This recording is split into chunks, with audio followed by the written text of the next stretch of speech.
Olá.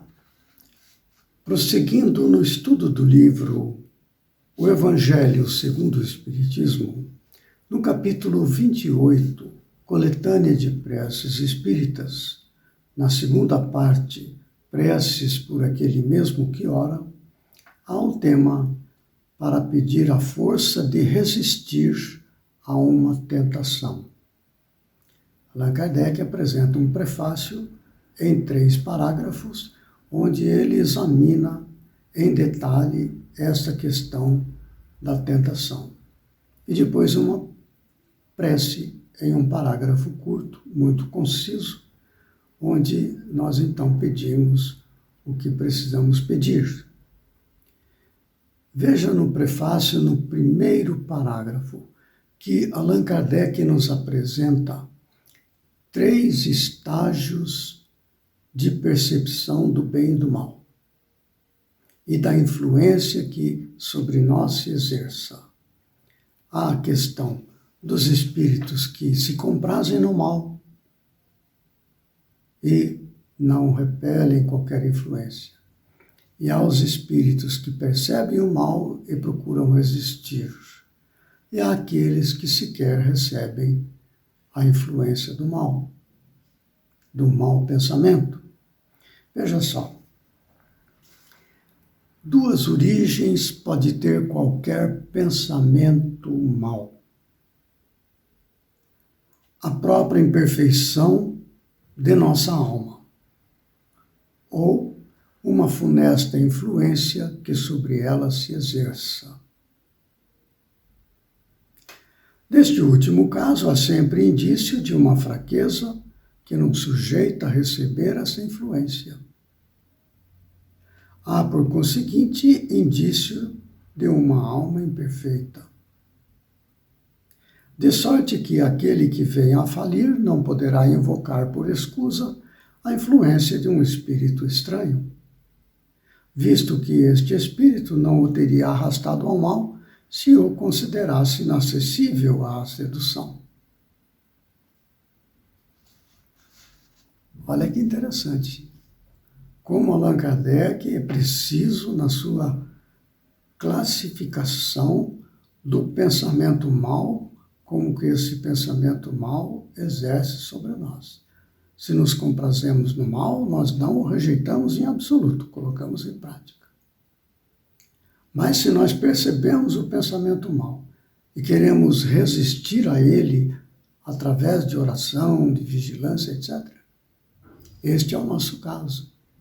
Já é um estágio mais avançado de evolução. E aqueles outros que sequer são acessíveis, não são alcançados pela sedução do mau pensamento. Esses já conseguiram avançar na escala do progresso moral. Nós estamos no segundo caso, aqui no planeta Terra, planeta de expiações e provas onde predomina o mal. Nós estamos sujeitos a esta influência do mau pensamento. Todos nós sabemos disso. Por isso estamos estudando uma maneira de superá-lo, através da prece, como aqui está. Então, o que nos cabe?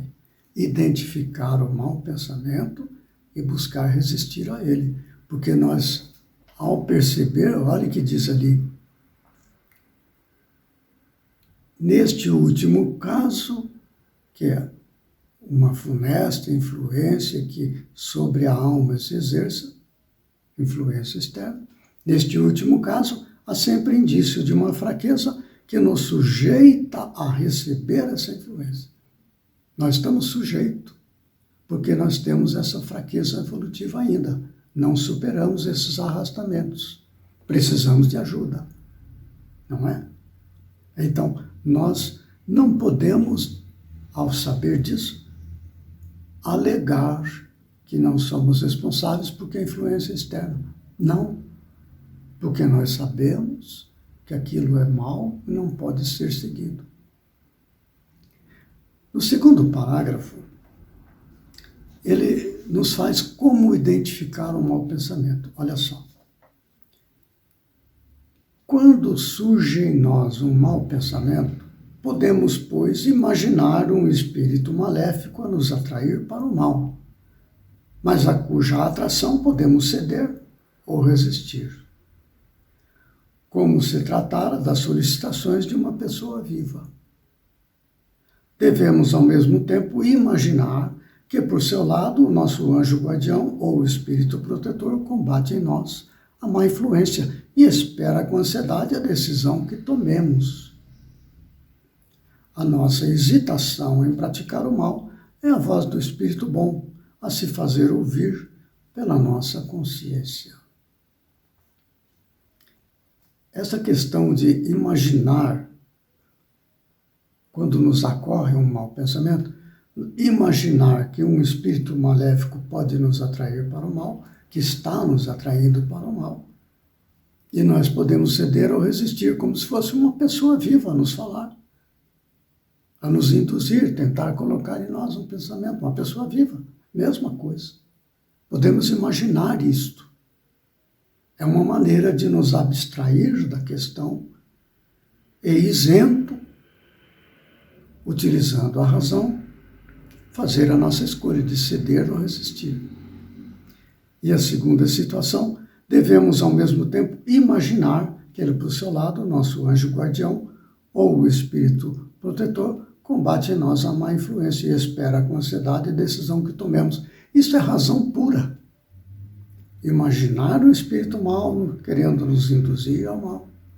Imaginar o espírito bom querendo que nós venhamos a resistir.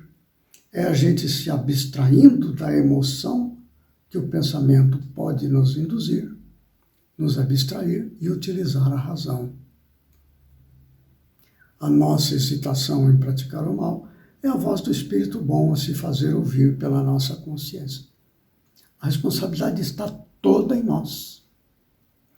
O terceiro parágrafo, ele já fala como que nós vamos saber se o pensamento é mau ou não é mau. Olha só. Reconhece-se que um pensamento é mau quando se afasta da caridade, que constitui a base da verdadeira moral. Quando tem por princípio o orgulho, a vaidade ou o egoísmo. Quando a sua realização pode causar qualquer prejuízo a outrem. E quando, enfim, nos induz a fazer aos outros o que não quereríamos que nos fizessem. Então, Allan Kardec nos deixa esses 4 elementos de análise para a gente saber se o pensamento é bom ou é mau. O primeiro deles, poderoso, né, é quando se afasta da caridade. Lembrando aqui, caridade, benevolência, indulgência, perdão, como ensinava Jesus. Quando o pensamento que nos ocorre é contrário à ideia de benevolência para com todos, sabemos que é um mau pensamento. Nos afasta da indulgência para a imperfeição alheia, é um mau pensamento. Quando nos afasta do perdão das ofensas, é um mau pensamento. E ainda, quando tem por princípio o orgulho, a vaidade e o egoísmo, isso não nos falta. Então, sempre essa ideia de Kardec fazer com que nós nos afastemos e olhemos de fora o processo que ocorre em nossa mente e tomarmos a decisão, olha, esse aqui é um mau pensamento. Porque tem aquela situação de 4 posições que o Kardec nos oferece para analisar, não é? Quando a sua realização pode causar qualquer prejuízo ao outro, isso é um mau pensamento. Ou fazer ao outro que não queremos para nós, mau pensamento. Aí está muito claro. Agora, Allan Kardec apresenta a prece. Porém, nesse último caso aqui, eu queria lembrar, nesse último parágrafo, reconhece que um pensamento é mau quando, etc. Nós lembramos que Jesus já nos trouxe essa questão. Olha só. Em Mateus capítulo 26, versículo 41. Vigiai e orai. Vigiar é prestar atenção, não é? quando se reconhece que o pensamento é mau, isso é vigilância. Vigiai e orai para que não entreis em tentação. Na verdade, o espírito está pronto, mas a carne é fraca. O que a carne é fraca? É o arrastamento ainda que está em nós, que nos dá a vontade de levar adiante aquele pensamento mau. Isto é, a carne é fraca. É coisas da animalidade ainda presente em nós. Nós, como espírito, estamos em comunhão com Deus, mas nós, como personalidade encarnada, sujeito aos arrastamentos próprios da vida encarnada, nós temos a questão da carne é fraca. Nós ainda não superamos. Por isso é que naquele primeiro parágrafo, Kardec nos apresenta 3 estágios. O estágio em que a pessoa se compraz no mau pensamento, o estágio em que nós lutamos para superá-lo e o estágio em que o mau pensamento sequer nos ocorre. Não é? Olha que interessante, Jesus tratou disso. E a doutrina espírita, muito coerente com o Evangelho de Jesus, traz o assunto em outros termos. Agora a prece que Allan Kardec nos sugere, um exemplo de prece para pedir forças de resistir a uma tentação. Olha só. Deus Todo-Poderoso, não me deixe sucumbir à tentação que me impele a falir. Espíritos benfazejos que me protegeis, afastai de mim este mau pensamento e dai-me a força de resistir à sugestão do mal. Se eu sucumbir, merecerei expiar a minha falta nesta vida e na outra, porque tenho a liberdade de escolher.